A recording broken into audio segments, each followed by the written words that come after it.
Bonjour et bienvenue sur la formation Blender. J'espère que vous allez bien. Alors aujourd'hui, nous allons apprendre les particules path. À vrai dire, cette vidéo devait être pour les particules line, mais vous allez voir pourquoi je n'ai pas fait les particules line. Alors, on va juste le voir juste après avoir créé un nouveau projet. Alors, une fois que nous sommes ici, la première des choses est de vous expliquer d'abord que l'animation que vous avez vue, ce n'est pas les particules, ce n'est pas les particules de type cheveux ou encore les particules non dynamiques. Alors, comment faire ce genre de particules? Je vais d'abord supprimer cet objet pour mettre la sphère. Et là, quand je l'ai fait, vous faites clic droit et là, vous faites Shade Smooth.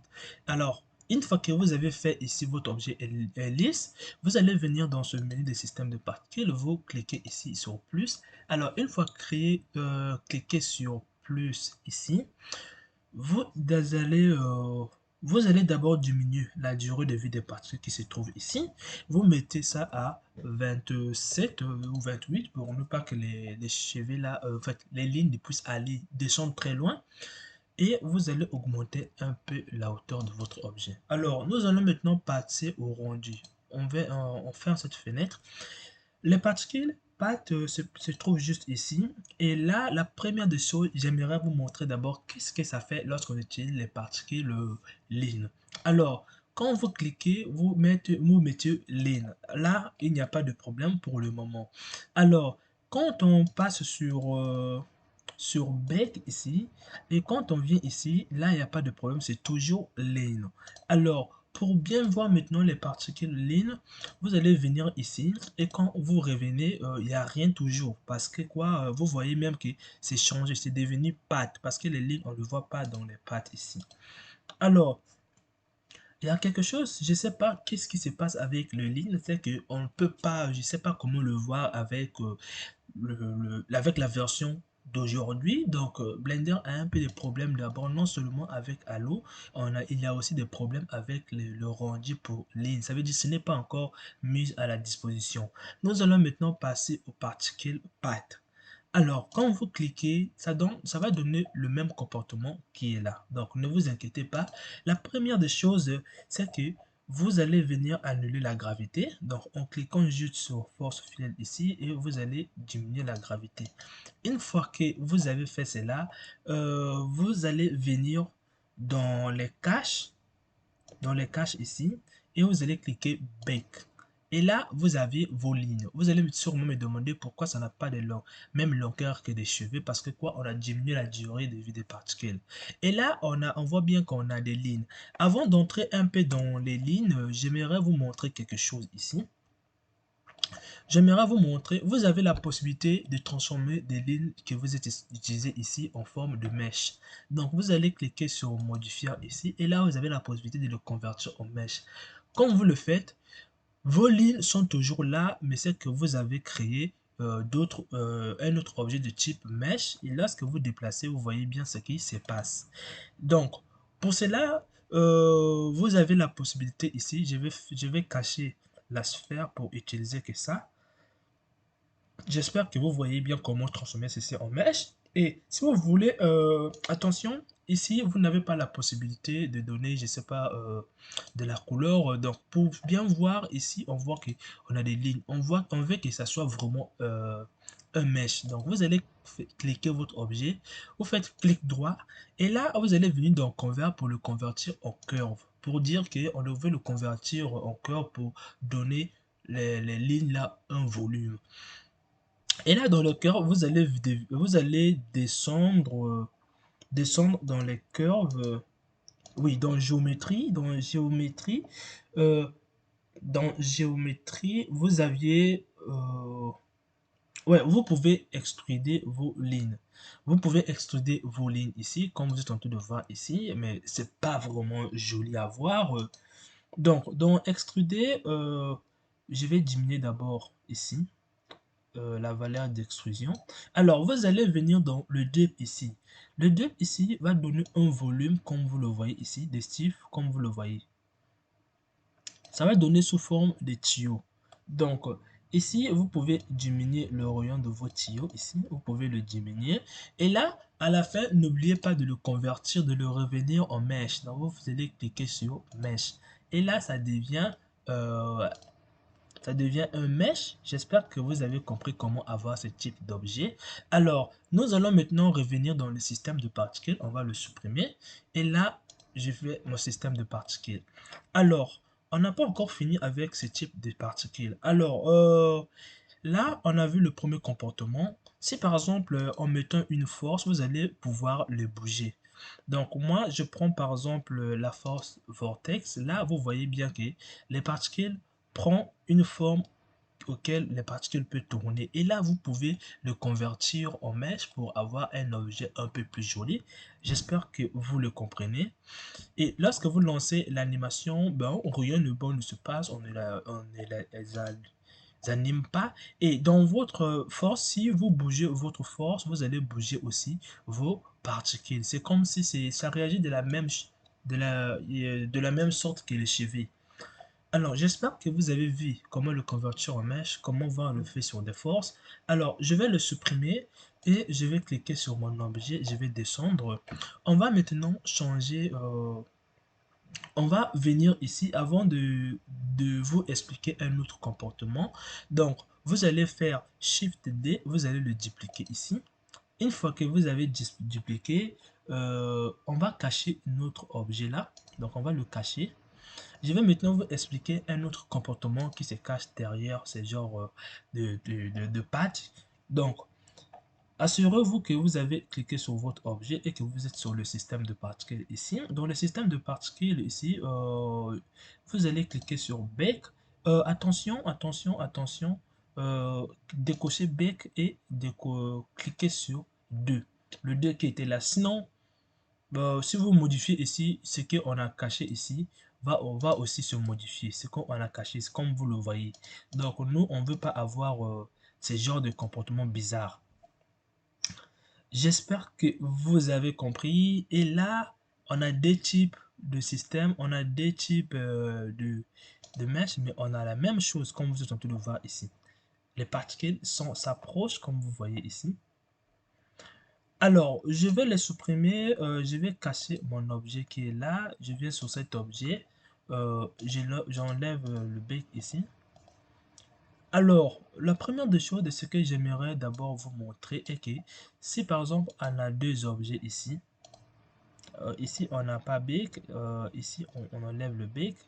Si par exemple on a les deux objets de même type qui est patte, j'espère que vous avez déjà constaté le comportement que ça donne. Donc je fais bake ici, je viens encore sur cet objet, je fais bake. Alors une fois fait bake, vous obtenez ce genre de résultat. Des lignes qui vont vers, je sais pas, comme ça. Les lignes qui vont vers l'infini et vous obtenez quelque chose de comme ça. Et là, par exemple, je peux bouger cet objet ici, mais il va falloir que vous changez le bake. Et si vous changez ici, là, c'est entre les particules de type pâte, donc la forme est pâte, dans l'autre particule, la forme est aussi pâte. Donc, j'espère que vous avez compris comment obtenir ce genre de résultat. Alors, on va passer maintenant aux particules. Là, c'est pâte-pâte. On veut maintenant faire quelque chose qui n'a pas de type pâte, puisse réagir avec pâte. Donc, je vais supprimer l'un d'eux. En fait, je vais cliquer maintenant sur cet objet. Vous venez, vous enlevez ici. Et vous recliquez là. Alors, une fois que vous avez fait ce que vous voyez ici, une fois que vous avez fait, vous allez maintenant créer un nouveau objet. J'ai fait une erreur. Je clique ici. J'ai fait Shift S. Je ramène le curseur vers cet objet. Ensuite, je déplace cet objet et je viens ici. Je crée un autre objet. Alors, je fais la même chose, système de particules, je touche à rien ici, je touche à rien, je viens ici. Alors, si je fais bake, vous voyez bien ceci, mais je vais reproduire le même effet que j'ai fait avec pat. Mais là, ce n'est pas pat, vous voyez bien, c'est sur cet objet, c'est bien allo, ce n'est pas pat. Comment maintenant avoir la même chose? Vous venez dans votre objet, vous fermez un peu les fenêtres qui sont ouvertes là, c'est vraiment beaucoup. On ferme, on vient encore ici, on ferme. Alors, Rondi, c'est ce qu'on est en train d'utiliser. Vous allez venir dans physique et vous allez enlever d'abord le cache que vous avez fait supprimer. Vous fermez. Et là, dans physique, vous prenez la clé. Une fois que vous avez pris la clé, vous allez venir dans relation. Vous venez, vous indiquez l'objet là. Et à la fin, vous ajoutez votre objet. Et si vous voulez, vous ne pouvez pas cliquer sur Bake avec les clés. Et là, voilà ce qu'on obtient. Comme vous le voyez. Et là, c'est la gravité qui fait ça. Donc, je ne sais pas si mon objet a toujours la gravité. Et non, c'est pas la gravité. Je ne sais pas pourquoi ça tombe. Alors, j'espère que vous avez vu. Et là, vous voyez que les particules de cet système génèrent des particules comme c'est en train de voir ici. Donc, à vrai dire, les cheveux qu'on avait déjà au début, c'est ce qui devait tomber ici. J'espère que vous avez vu cela. Alors, on va maintenant passer à l'explication des paramètres des particules path. Donc ça, c'était juste pour vous montrer les effets que ça peut donner. Donc, nous allons revenir sur notre objet ici. On va quitter la physique des clés. On va venir sur Newtonien. Et dans la physique, on ferme. On va venir sur path. Et là, maintenant, on va venir ici. Ici, avec le scale, vous aviez des lignes. Donc, quand je vais cliquer sur Bake, nous avions des lignes. À vrai dire, les lignes n'ont pas de volume. Donc, c'est inutile de vouloir chercher d'avoir la taille ici, les longueurs différentes ici. De toutes les façons, ça ne va pas marcher. Moi, ce qui peut marcher, c'est le matériau. Donc, comment donner une couleur? Vous n'allez pas venir ici, vous allez venir ici. Quand vous faites New, le matériau qui va être créé ici,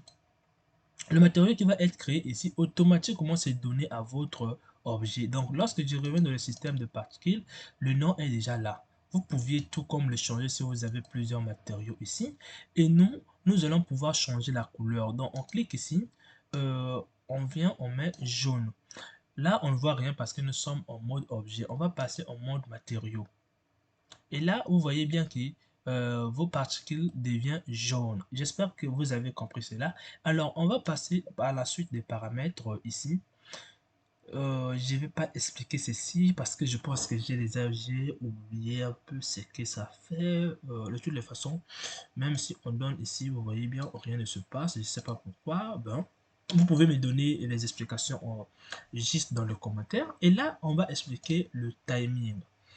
Le timing ici, c'est ce qui va modifier un peu le comportement de votre objet. Alors, ici, vous voyez bien, le temps des particules ne se fait que... Donc ici, par exemple, ça va de 1 à 250, mais ici, ça se réduit de 0 à 1. Donc, comme vous êtes en train de voir ici.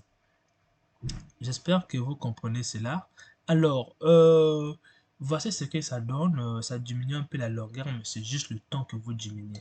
Alors, si vous voulez que les particules ne puissent pas avoir la même longueur sur la taille, vous pouvez augmenter cette valeur. Et là, vous aurez quelque chose qui n'est pas la même.